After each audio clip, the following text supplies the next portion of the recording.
there we go.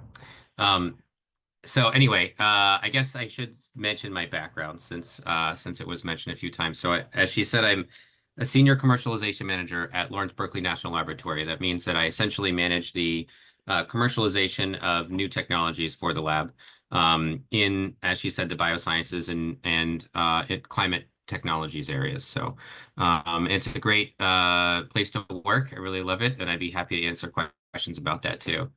Today, I'm going to focus on what tech transfer is and what startups are, and how they work and how they can succeed. So I'm just put together this presentation for people today. A background, I have a PhD in biology. I'm getting my MBA at Haas School of Business at Berkeley, um, which I also really enjoy. And before that, I was an undergrad just like most of you folks. So. How do I pull up? Zoom is being a little recalcitrant here for me. Let me stop share and reshare. All right, share my PowerPoint. There we go. All right, well, this is just gonna, can you all see my slide deck? Okay, great. So I'm gonna do my best here. Okay, so next week, a couple weeks from now, I'm going to get in an airplane and I'm going to take a flight to Washington, D.C. for a conference around startups and customer discovery, which is really exciting. And when I get on that plane, I'm going to use Wi-Fi to access my, cell phone to check on things. That the jet engines for that plane will have been designed by initially designed by government research. The Wi-Fi I'm going to use to do my emails in the plane will have initially been government research technology, and the airports themselves will have been funded by the U.S. government. So the U.S. government often funds technologies at the very beginning before they really have a market, whether it's jet engines, the internet. I'm wondering, does anybody care to guess? Feel free to speak up what some of these things are. And I'll tell on the far left, that's one of the first computers. Does anybody know what this item is here? That's on the I don't can you see my cursor, by the way? Okay. Yeah. So does Yes. anybody want to volunteer what they think this item is right here? Make a guess. This is the first internet. So this is what the internet looked like at the very beginning. That was ARPANET, invented by government labs for military communications. Obviously, we've got spaceflight initially came out of government research and NASA.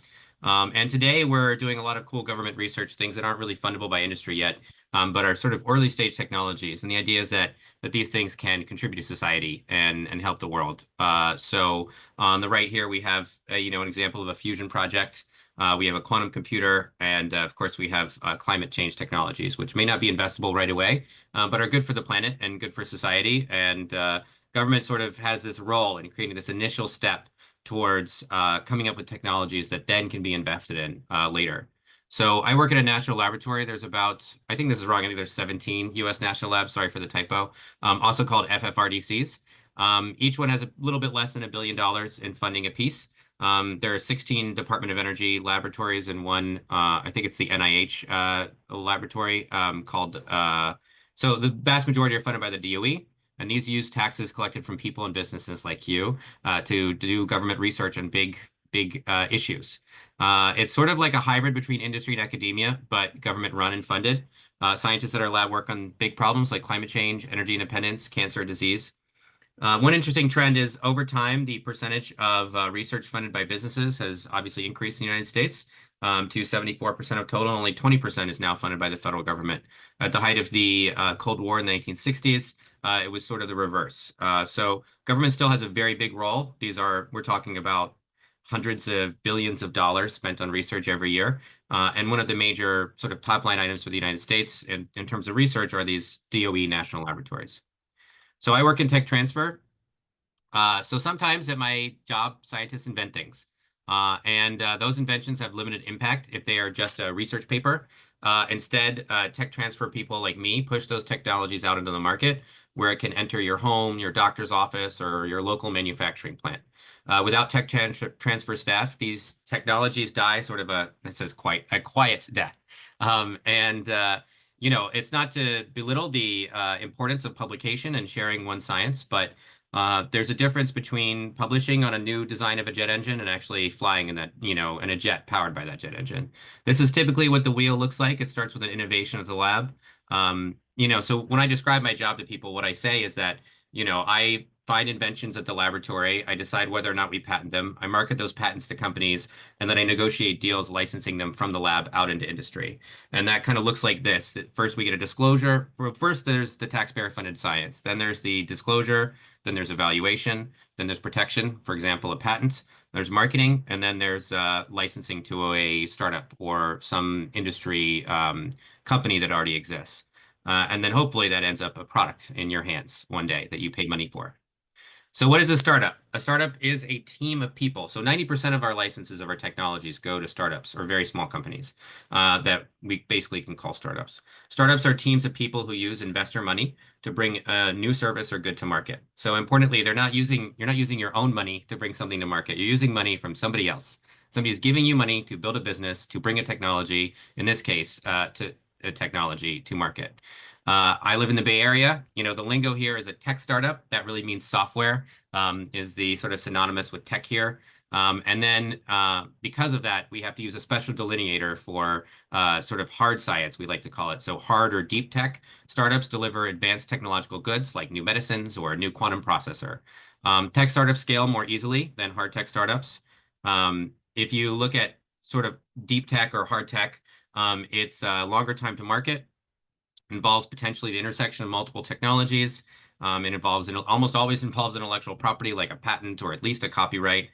There's a high barrier to entry into the market. There's a need for capital, and in other words, investors to be patient with their money and to fund things at a very high risk stage. So it's a bit harder to get things like this to market than it is to get, say, a new app for I don't know, finding a date to market. That's not a high technology area. It's something that exists. People know how to do, and really, it's just about scaling and networking and attracting users. Whereas for something like blockchain, sorry, those are bad examples. For something like quantum computing or advanced materials, those things take sort of an innovator pushing that out onto the market and adopting it into a physical product, which takes a lot longer, and there's a lot sort of more tripwires along the way that you can hit that can cause failure. So what is an investor? So many of you have seen Shark Tank. So when you think investor, you could probably think something like that. They're called general partners. So they're making investment decisions about how to give you the money that will fuel your startup. So an investor lends you money to start your business in exchange for partial ownership and control of your company. Thankfully, there's a TV show, so people should be familiar. Most investments fail, and most importantly, money is very expensive. So the investor demands a return of at least 10x, preferably higher, in 5 to 7 years, because that's about half of their investments are going to fail. And since you have 7 years, you have to be earning a certain return on that money, and that sort of pencils out to a 10x minimum return. So these investors aren't greedy. That's just the only way to sort of make things work, is to get about a 10x return on the money they give you to do your startup. And you as a startup CEO, if you do spin out a company, you will have two bosses. One of those bosses will be your investor, and the other one will be your customers. So these investors themselves have bosses. Those bosses are called limited partners. Those limited partners give these investors money, and that money is what fuels your business. So keeping this in mind, these are things like CalPERS invest in venture capital companies, the New York, pension fund, Chase, Bank of America. They give money to these venture capitalists, and these venture capitalists give money to you, and you do your startup. So going backwards, the money starts with something like Chase or Bank of America. It goes to general partners who invest in your company. That goes to your startup team. Your startup team builds this business based on technology developed at a laboratory. That's sort of the flow of how things go from a lab into market. And of course, eventually, if you make it to market, then the US government taxes it, people and businesses like you, and the cycle starts all over again. So what is a customer? Because that's probably the other boss other than your investor if you ever do a startup. Customers decide to take hard-earned money out of their pocket and give it to you over anything else that they might want to buy that day. You have to make a customer happy or meet your needs. And a little course that I teach called iCore or Lean Launchpad is a method of determining whether customers are going to actually give you money for your product. This is a great Dilbert cartoon.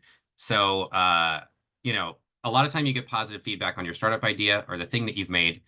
So in this Dilbert cartoon, somebody says, "Yes, I love this feature. You guys nailed it, right?" And of course, Dilbert says, "Cool, I guess you're our first customer." And he says, "Well, I said I loved it. I didn't say I would take my money out of my pocket and actually buy it." And so the point of the IPOR method I teach is finding out whether people are going to give you money for your idea. Um, in order to kind of figure that out, you have to come up with a value proposition for your business.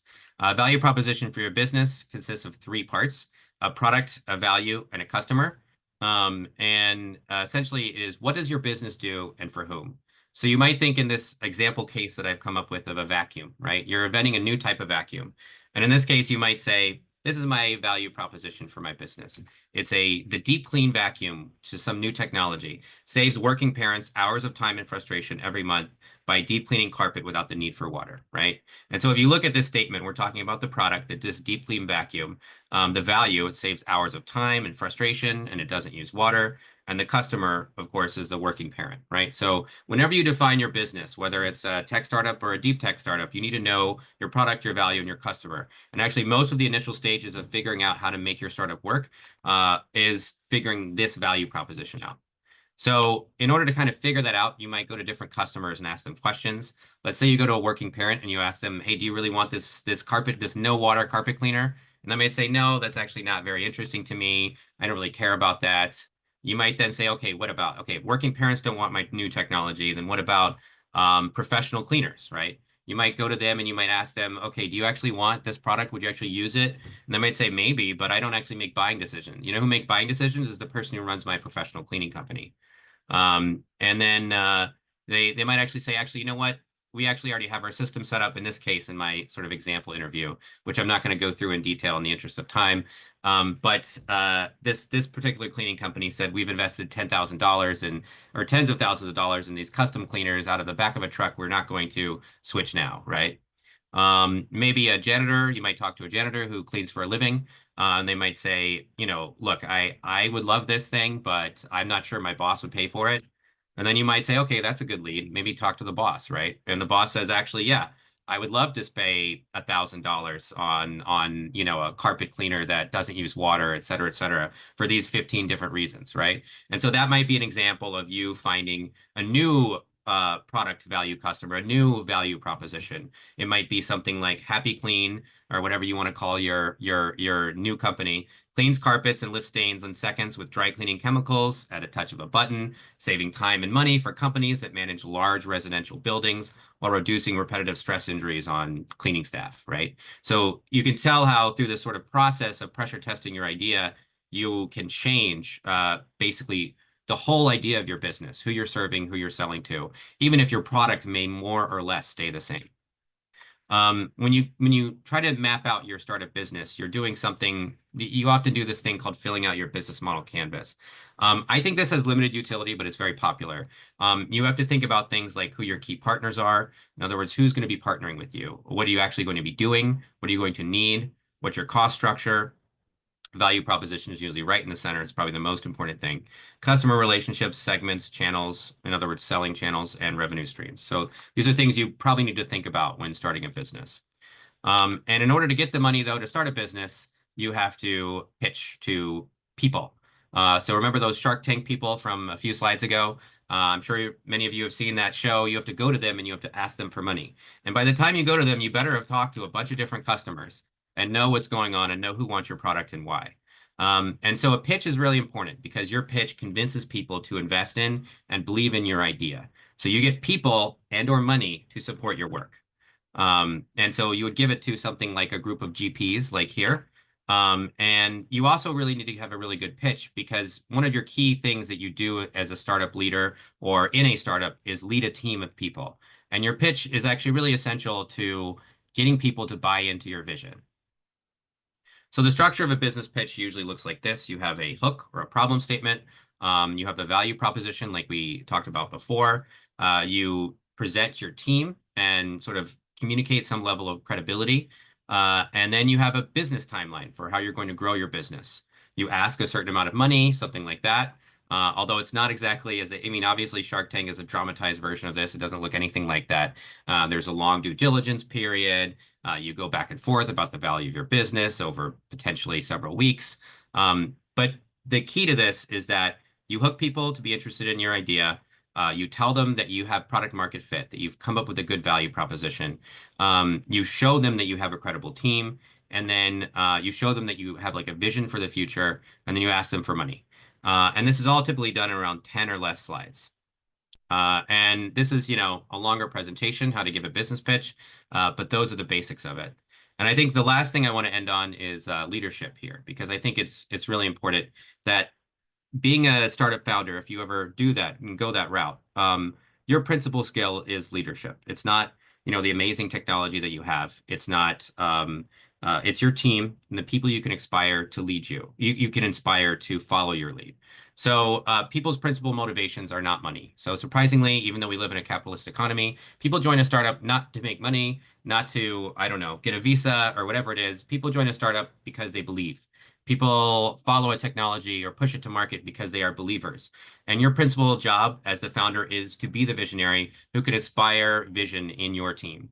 You have to build trust, show empathy, be personable, know how to network, and lead productive decision making. Those are the most important characteristics of a good team leader and a startup leader.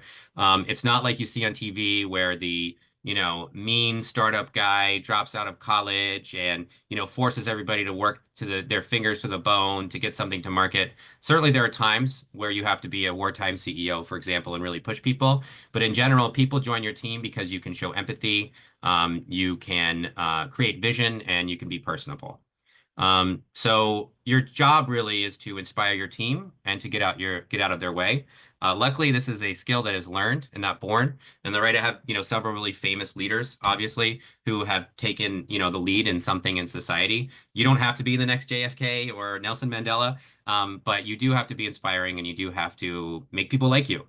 And so that's probably the final piece of the puzzle for, spinning a technology out of the laboratory and getting it into the hands of consumers one day. That's all I have. So I wanted to take some questions from people about this presentation and see what you thought and feedback or anything like that. I also posted in the chat, if you prefer to ask your questions anonymously, you can use the Q&A function in Zoom. You can unmute yourself to ask a question or go ahead and put it in the chat. There are 3 ways to ask questions, so don't hesitate. All questions are great questions. And Yeah, thank you, Jeremy. That was great. Thank you. My Zoom is just giving me problems today, so I'm trying to see if there's any chat questions. Okay. All right, no questions yet. All right, well, anybody want to raise their hand and ask the first question? Anyone want to be brave? Okay, Joshua. Oh, Okay, you're on mute. so yeah. I suppose my question is, what is kind of that dynamic between working at a lab, like Berkeley Lab, and then like can you transition into being an entrepreneur? Or like what is kind of like that dynamic, or is there a dynamic there? Like what kind of people choose lab versus the entrepreneurial life? Yeah, so we're really lucky at Berkeley Lab that our researchers and our staff have the ability to go do a startup if they want to without leaving their job. And so what that usually looks like at the laboratory is that a lab scientist helps invent something, and then they go off and they find like a graduate student or a postdoc who's interested in bringing something to market, or sort of leading a startup, and they end up as sort of an advisor of some sort on a startup team. And maybe over time, however, they might reduce their time and become more and more involved. And eventually, if the startup is successful, they may leave their job and work full time at a startup. But it usually starts with, I have a technology, they disclose it to me. And then sort of a startup team is formed by some scrappy young graduate students and postdocs. And then they sort of act as an advisor and eventually leave. I've seen the other route too. I've seen PIs just start their own company as sort of CEOs. And also while working at the lab, they might reduce their time to like 50-50 eventually.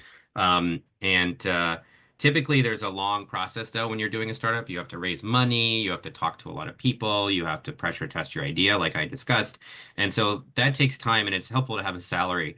And maybe you're working 80, 90 hours a week. I mean, these scientists probably already are working 80, 90 hours a week. But that's a really good foothold for them to have a secure position in the area of expertise that's very relevant to their startup while also starting their spin-out process. I see Aloni College Mesa. Yes, so I typed my question in the chat and it says, do the limited partners hold more value compared to the general partners if, as you mentioned in the slides, that the money from these general partners come from the limited partners? Or That's how right. does that Yeah. work? That's a good question. And there are different types of arrangements. So am I sharing my screen again? I'm not sure. Anyway, yeah, that's not really relevant. I won't share my screen. Okay. So limited partners, let's say, might be like a bank, right? And these general partner might be like your in this case we'll call them sharks, although the sharks are a different type of investor. They're angel investors who have their own money. But in most of the world, a venture capitalist goes around to the banks and funds like CalPERS and New York Pension Fund, and they ask for money. What usually happens is they have an agreement with those funding companies where for example, the venture capitalist gets 2% of the fund that they've raised. So let's say they raise $100 million from three different sort of funds. Let's say, from let's say five different funds, 20 million from Bank of America, 20 million from Chase, 20 million from, some other bank, et cetera. They would draw 2% of that 100 million every year in salary, and then they would usually get 20% of the upside. So that would be the person who's actually making the investment decision, the GP. It's called 2 and 20. They would get 2% a year in salary and 20% of the upside if these businesses are successful. Now there's a lot more complexity to it. There are agreements where the LPs get paid back first, before the GPs get anything. Some in some really severe agreements where GPs have to like pay back their salary to the LPs, but that's not very common. Usually, it's just a standard sort of 2 and 20 framework, something around that. And there's a lot of innovation though there's a lot more innovation on how the GPs invest money and actually on the ground with startups than there is so much innovation in how the LPs expect to be repaid, because they're pretty much standard old banking institutions that expect deals to look pretty similar from one deal to the next. So Jeremy, I have another question in the chat from Mira who says, what's the best way to make people like you? Oh man. And I also saw the question about patents experiments that came out. So we'll start with making people like you. That's a good Yeah. question. There's a book I just started reading it called Give and Take. And also I took a class at Haas called Power and Politics. And so to give an overview of how to make people like you, I love that question. So the first thing you can do is start a cycle of reciprocity. So, a lot of research shows that if you initially sort of act as a giver towards someone, or even ask them for a favor, this starts a cycle of reciprocity where you are giving and taking from one another. And this establishes trust and this establishes rapport. And so that's really the quickest way to get someone to like you is to do something for them and have them do something back for you and establish this cycle. The other way is to care about people. So, a lot of research shows like people who are most successful are people who legitimately care about the people with whom they work and the people they work with.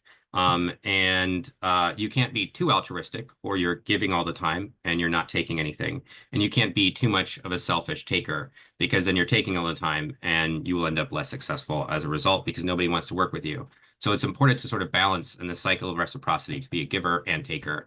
And that's one of the key ways. The other way is to be useful to people. So position yourself in your social network or your network at work in a way that you are a connector between different people who need each other. And that is a great way to expose yourself to more opportunities and more people and get more and more people to know you and like you. It's sort of called being a node on a network between. So it's a good idea to seek out opportunities to act as say, a connector between, let's say, one school and another school. You could join a club that is at two different schools and try to have joint events or something like that, meet people at both schools, and then suddenly you are a connector. When somebody at, let's do Stanford and Berkeley as an example. When somebody at Stanford wants to talk to somebody at Berkeley, they might go through you and vice versa. And suddenly you're getting exposed to way more opportunities than you would otherwise. Those are kind of the two tips I can give, is give and take, and um, position yourself in a network as sort of a node on the networking sort of side of things. So before we get to the question in the chat, there's actually one that's related in the Q&A. I think that can be answered first, and then we can move on to the chat one. To work at a Sure. national lab, do you need, as a scientist, do you need to have a PhD? Not necessarily. I would say the vast majority of people. So, a couple of things. There are lower science roles too. There are plenty of engineers at the lab, people who are working on engineering problems. Like we have the Advanced Light Source. It's a big X-ray machine, essentially. And there are tons of people who work on it who just have masters. And my colleague, Lucian Schweitzer, actually got a job from an internship at Berkeley Lab where he just had a bachelor's. And he was, before you knew it, he happened to join a team. A lot of life is luck, obviously. He happened to join a team that was sort of aging out of the workforce that needed like young blood. They brought him on and they showed him and taught him how to make targets for fusion reaction. And so before he knew it, with just a bachelor's degree, he was helping design targets for the fusion reactor at Lawrence Livermore National Laboratory. So that is, one path is to get an internship. Another path is to get a master's and maybe work in engineering at the laboratory. I would say if you want to be a staff scientist, somebody who's leading an entire group at the laboratory, typically the way they start at the lab is they are a well-known scientist, renowned in their field, which typically requires a PhD. They work and to get a position at the laboratory as a staff scientist. They get promoted to a career scientist position, after working under a well-known scientist at the laboratory for a number of years. Then they have their own team, and then maybe they become leader of a position, part of the laboratory. So a PhD definitely helps you quite a lot. I work in administration, so many of my coworkers don't have PhDs, even though I do have one. So some of them got law degrees. Some of them got law degrees and PhDs. Some of them just have a law degree. Some of them have a bachelor's. My boss, for example, has no bachelor's or master's. It just has a bachelor's. So there's a lot of pathways to work at the laboratory. And I'm just gonna also say my husband has a bachelor's and he's a mechanical engineer at the lab at Berkeley Lab. So to be a scientist is different than an engineer, but there are a lot of pathways. The next question that we have that is related to that with the lab is what are some examples of patents and experiments that came out of LBNL that made it to market? So I think, I work in biotech, right? So one of the biggest things to joint inventions from Berkeley Lab in the last several decades was CRISPR-Cas9, which is the gene editing technology. So Jennifer Doudna, Nobel Prize winners. The lab in its history has had, I think I have this number right, I think 19 Nobel Prize winners, something like that. So a lot of really cool technologies have come out of the lab. Some of those are just about things like the discovery of the expansion of the universe. This is not exactly a patentable technology, but it's still really cool and really impactful.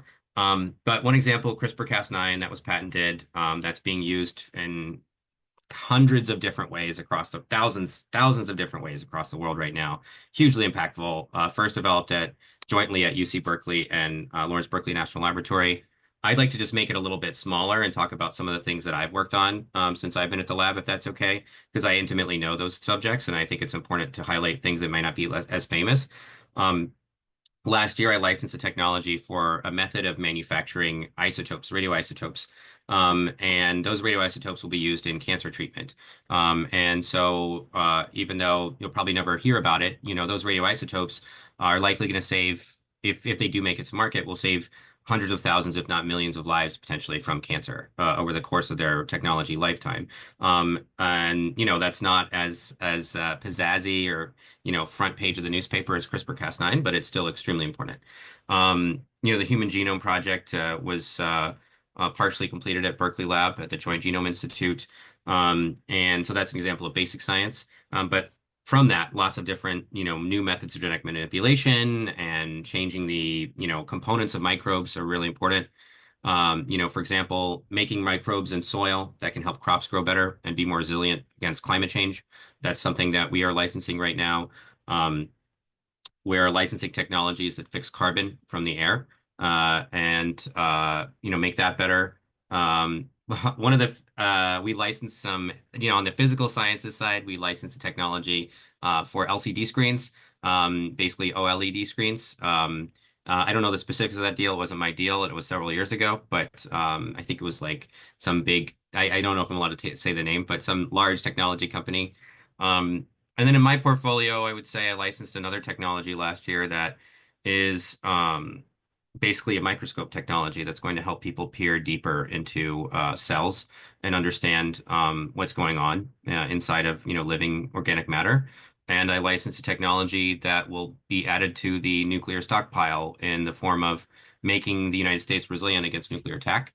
And also, that's a really cool technology because it's basically a medication that can clean heavy metals out of the human body and also radioisotopes out of the human body. So there's medical applications, and there's also security applications of making sure that if somebody did, God forbid, set off a dirty bomb in a city, that you would be able to treat people and make sure they don't develop cancer as a result. The list really goes on. I could go on for quite a while. I have 400 technologies just in my portfolio. And it is the largest portfolio of any commercialization manager at the laboratory, but my colleagues in physical sciences, they have similarly impactful things in energy, hydrogen, just waste heat, all sorts of cool things going on. So we have another question in the Q&A. Do lab researchers get any equity in the technology or startup? So lab researchers, so yes and yes. So lab researchers typically get 35% cut. So when I license technology to a company, I'm trying to use an example here. I recently licensed a technology that has to do with, and I can't speak to too many details, obviously I'm under NDA. So I'm going to make up an imaginary example that's a facsimile of what actually occurred. So I recently licensed a technology in let's say pretend it was the agricultural space, right? And in this technology, we took a certain percentage ownership of the company as a laboratory, and we also expect to receive a certain amount of money every year in payment for their use of that technology. In agriculture, the royalty rate is typically pretty low, 1% or lower, and totally different field, but it was similar in this case. And so let's say that company makes $100 million and they're paying a 1% royalty. They would pay the lab $1 million. And then 35% of that would eventually go to the employee or all the inventors. So if that technology had 2 inventors, they would split that 35% of that $1 million 2 ways. But they would do that every year that the business and the patents were active. And then we also took equity in that particular company. And once we sell equity in that company, there will be a payout, and that will also be split with the inventors, 35% to the inventors and the rest to the laboratory. And the idea is to create a fair return for the American taxpayer who funded the technology research in the first place, but still reward inventors for inventing things that go to market. Because we need a lot of their cooperation to make it happen. They have to answer questions. They have late night calls with and they also did all the hard work to make it possible in the first place. Was there a follow-up question there or? There was not, that was posted. But if anybody has a follow-up question to that, you're more than welcome to unmute or put it in the chat or the Q&A. No, I didn't have a follow-up question, but that's, yeah, that was a great example. That's exactly what I was looking for. Thank you. Absolutely. And honestly, I guess I forgot to say, many of these scientists also end up with an equity stake in the actual company because they go off and they become an advisor or a board member in exchange for equity in the company, and they will also receive money that way as well. And we're really lucky that we live in the Bay Area where we have such an entrepreneurial faculty who are willing to do this. Before I was in California, I was in Washington State at Pacific Northwest National Laboratory, and they had much stricter requirements. They didn't allow scientists to maintain their job and also work on a startup. they would have had to quit their job. We have to understand these scientists have worked their fingers to the bone for these positions, these sort of, safe, secure, scientific positions at a lab with lots of funding. They've worked, countless, tens of thousands of hours to get to where they are. And, leaving that job to go do a startup is potentially inconceivable to many. So the idea that they get to have their cake and eat it too is almost essential for the commercialization process to really work. I have heard some criticisms of even the whole buy-dole system and the idea of licensing for private money, stuff that was initially come up with taxpayer dollars. But if you look at how things worked before then, when the government would invent things, they would just sort of sit somewhere and not really make it to market. And so these startups and ultimately these scientists who join these startups or whose graduate students form these startups, they are essential to getting these products to market faster where they can improve people's lives.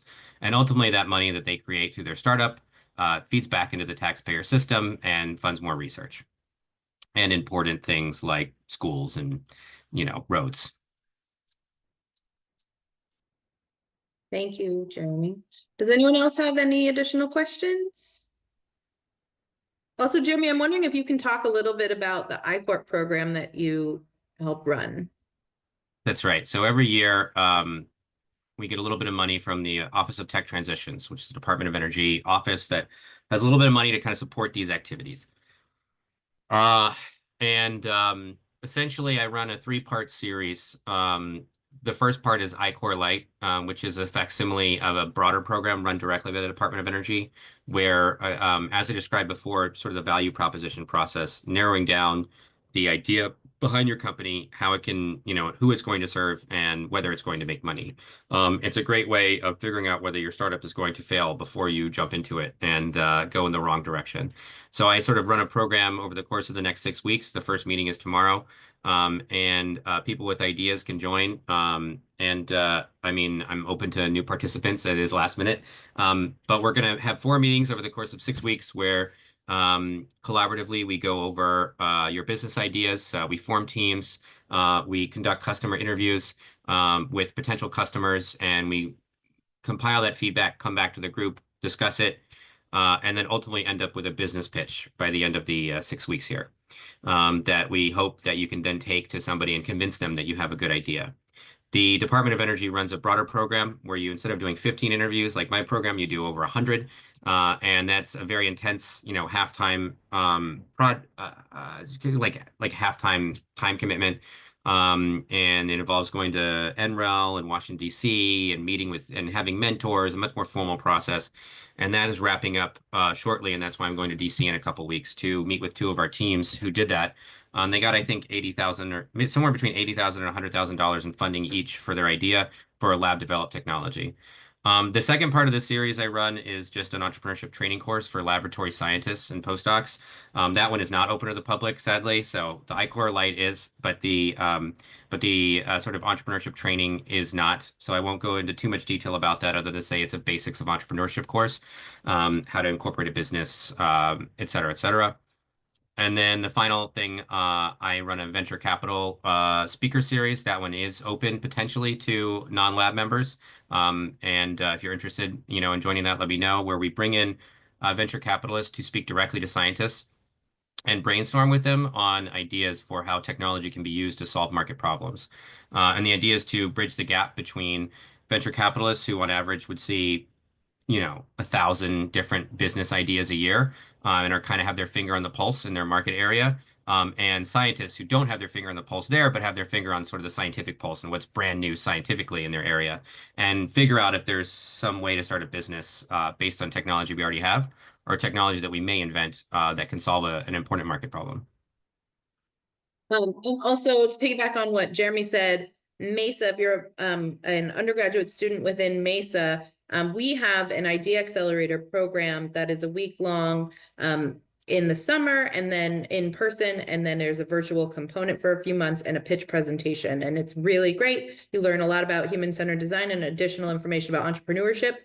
We are actually having some of our former ID Accelerator students joined the I-Core Lite program with Jeremy. So there's definitely some collaboration there, which is wonderful. I'm going to put my email in the chat. If you're interested in learning more about the MESA ID Accelerator program, please email me. I know a couple of you guys in this group have already participated in that, which is awesome. Josh said it's an awesome program, would recommend it. There is another question in the chat, Jeremy, so I'm going to just quickly run through that. She says, what opportunities would you recommend for a computer science and biotech student right now who's interested in possibly creating a biotech startup in the future? Yeah, computer science and biotech. Well, obviously bioinformatics is a very big area right now. So understanding, I'll just give like a broad level overview of what I think are the technology areas are like that are really important to kind of look into. So right now, everybody knows by now, the cat is out of the bag with artificial intelligence. It's going to be game changer for everything, including for bioinformatics. The ones that aren't quite out of the bag yet would be things like quantum computing and how that's going to change bioinformatics and other areas. But that's maybe several years off. I think if you're an undergraduate, you need to be thinking about what's going to be on the market, like what expertise am I going to want to have 10 years from now that is going to like really build my career, or even 5 years from now, for example. And I think I would try to gain knowledge and expertise and opportunities in areas that are going to be coming online in the future so that you can position yourself as one of the first people to have deep knowledge about a particular scientific area, or at least have basic knowledge. Like it's great to be an AI engineer right now, but what's even better would be being an AI engineer at the very, very, very early days of AI. So you could now be in a like senior level management position in an AI firm. So I would be looking far into the future and figuring out what skills you need to gain to be a leader in a particular emerging technology area. In bioinformatics, there are many different areas that are emerging, but the key ones are, genetic manipulation of microbes in the microbiome. There's obviously use of AI and I think eventually quantum computing to understand protein structure and how proteins and metabolomics work, and whether drugs can be discovered that way. There's a lot of other areas that you can invest in that are going to be really big. So I would treat your time as sort of money, like that you want to invest in developing specific skills. In terms of actually spinning out a company, I would seek out a mentor, somebody who's done it. And I would say, hey, I'm an undergraduate student. I really admire the work you've done with Startup X.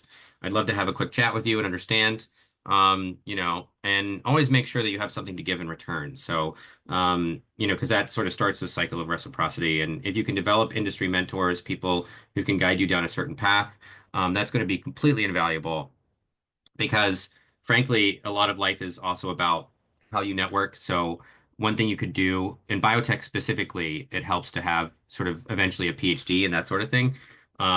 It's the only field where that may be the case. And at minimum, you probably want to work at a scientific laboratory of some sort of scientific laboratory along your way. The best thing you could do, best possible thing you might be able to do is simply volunteer at a research laboratory with a scientist that could introduce you to other scientists who could introduce you to other scientists who could introduce you to, a master's program, a PhD program, or something like that, where you can actually learn the skills that you need to become a bioinformatics engineer and then spin out your company in bioinformatics. Does that answer the question? Sounded good to me. Great. Yeah, I mean, I'll give one quick example. Oh, she said Like, yes. I had a friend who he met a Harvard professor on the Appalachian Trail. And I was just hiking around. He was probably a C student, and I'm telling you, this guy, just because of being personable and having a great story and being a good talker, he came like this close to getting a position and a PhD program at Harvard. Now, he ultimately ended up at UNC Chapel Hill, which is a great institution, instead. But the idea that the point is that you need to go out there and talk to people and meet them, and they will help you and guide you and give you opportunities if you can create those connections. All right. Are there any other questions?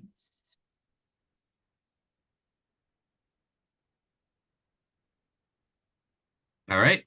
No? Sounds good to me. Yeah, I dropped well, my email in the chat. People are, if you're interested in iCore Lite, please email me. It's kind of late to join at this point, but it's still feasible because our first meeting isn't until tomorrow. I'd be happy to host more people there and just kind of go through my little 4-session program in iCore Lite, especially if you have a business idea already formed. That would be great. I think it's a great way. The focus will be on tech entrepreneurship. I mean, sorry, deep tech or hard tech entrepreneurship. So pressure testing an idea around a new technology. Thank you, Jeremy, so much. Hopefully everyone can come off mute, and thank you. And in the chat, that was an awesome presentation.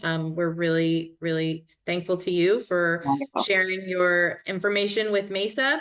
For Sure. those of you guys who are interested in the Idea Accelerator program later this year, reach out to me. Also, if you have any questions on MESA Space, reach out to me. We will have a Lawrence Berkeley National Lab general presentation in the coming weeks, so stay tuned for that. Look for an email out from us soon. And other than that, have a great rest of your day. Thank you, everybody.